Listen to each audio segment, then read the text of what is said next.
একই সাথে দুটি লঞ্চ ব্যাগার দিয়েছে অগ্রদূত প্লাস 8:30টায় চাঁদপুর, সেটা চাঁদপুরে যাবে অগ্রদূত প্লাস। আর বিদারি 7 লঞ্চ 2-8 লঞ্চের পরবর্তীতে ব্যাগিয়ারে চলে যাচ্ছে, দেখতে পাচ্ছেন।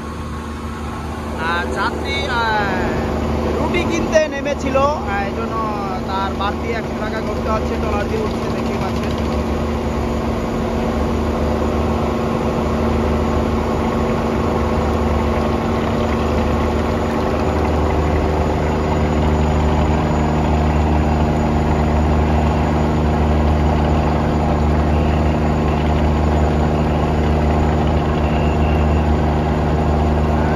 অসম্ভব রিস্ক নিয়ে উঠছে, এরকম রিস্ক না নিলে হয়।